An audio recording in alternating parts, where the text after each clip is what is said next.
Ésaïe, chapitre 30. Malheur, dit l'Éternel, aux enfants rebelles, qui prennent des résolutions sans moi et qui font des alliances sans ma volonté pour accumuler péché sur péché. Qui descendent en Égypte sans me consulter pour se réfugier sous la protection de Pharaon et chercher un abri sous l'ombre de l'Égypte.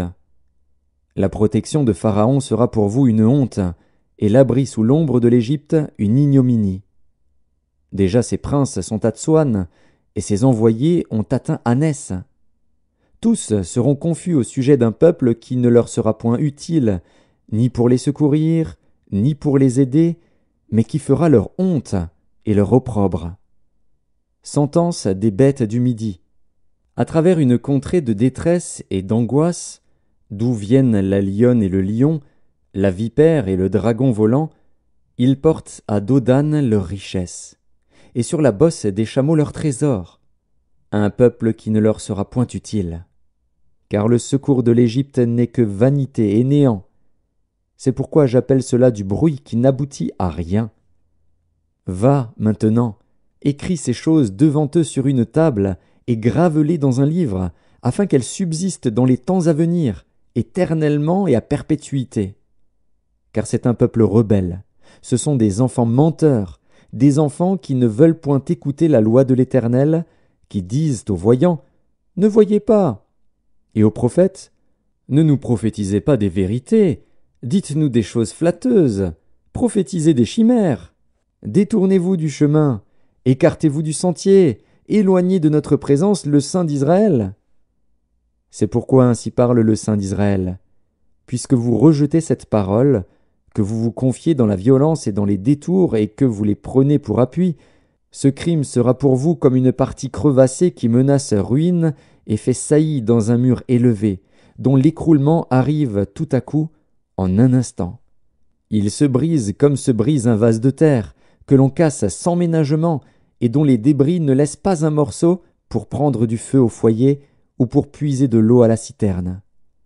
Car ainsi a parlé le Seigneur, l'Éternel, le Saint d'Israël, c'est dans la tranquillité et le repos que sera votre salut, c'est dans le calme et la confiance que sera votre force. Mais vous ne l'avez pas voulu. Vous avez dit « Non, nous prendrons la course à cheval. » C'est pourquoi vous fuirez à la course. Nous monterons des coursiers légers. C'est pourquoi ceux qui vous poursuivront seront légers. 1000 fuiront à la menace d'un seul, et, à la menace de 5, vous fuirez, jusqu'à ce que vous restiez comme un signal au sommet de la montagne, comme un étendard sur la colline. Cependant l'Éternel désire vous faire grâce, et il se lèvera pour vous faire miséricorde. Car l'Éternel est un Dieu juste. Heureux tous ceux qui espèrent en lui. Oui, peuple de Sion, habitant de Jérusalem, tu ne pleureras plus. Il te fera grâce quand tu crieras. Dès qu'il aura entendu, il t'exaucera. Le Seigneur vous donnera du pain dans l'angoisse et de l'eau dans la détresse. Ceux qui t'instruisent ne se cacheront plus, mais tes yeux verront ceux qui t'instruisent. Tes oreilles entendront derrière toi la voix qui dira « Voici le chemin, marchez-y. » Car vous iriez à droite ou vous iriez à gauche. Vous tiendrez pour souiller l'argent qui recouvre vos idoles et l'or dont elles sont revêtues. Tu en disperseras les débris comme une impureté. Hors d'ici, leur diras-tu. Alors il répandra la pluie sur la semence que tu auras mise en terre, et le pain que produira la terre sera savoureux et nourrissant. En ce même temps, les troupeaux paîtront dans de vastes pâturages. Les bœufs et les ânes, qui labourent la terre, mangeront un fourrage salé, qu'on aura vanné avec la pelle et le vanne.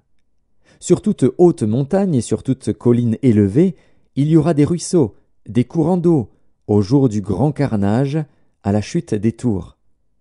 La lumière de la lune sera comme la lumière du soleil, et la lumière du soleil sera 7 fois plus grande, comme la lumière de 7 jours, lorsque l'Éternel bandera la blessure de son peuple, et qu'il guérira la plaie de ses coups. Voici, le nom de l'Éternel vient de loin. Sa colère est ardente, c'est un violent incendie. Ses lèvres sont pleines de fureur, et sa langue est comme un feu dévorant. Son souffle est comme un torrent débordé qui atteint jusqu'au cou, pour cribler les nations avec le crible de la destruction, et comme un mort trompeur entre les mâchoires des peuples.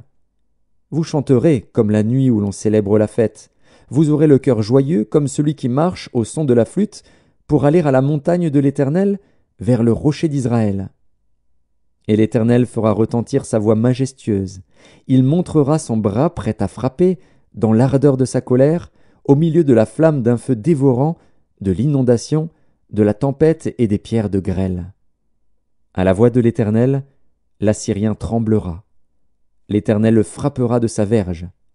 À chaque coup de la verge qui lui est destinée et que l'Éternel fera tomber sur lui, on entendra les tambourins et les harpes. L'Éternel combattra contre lui à main levée. Depuis longtemps un bûcher est préparé. Il est préparé pour le roi, il est profond, il est vaste. Son bûcher, c'est du feu et du bois en abondance. Le souffle de l'Éternel l'enflamme, comme un torrent de soufre.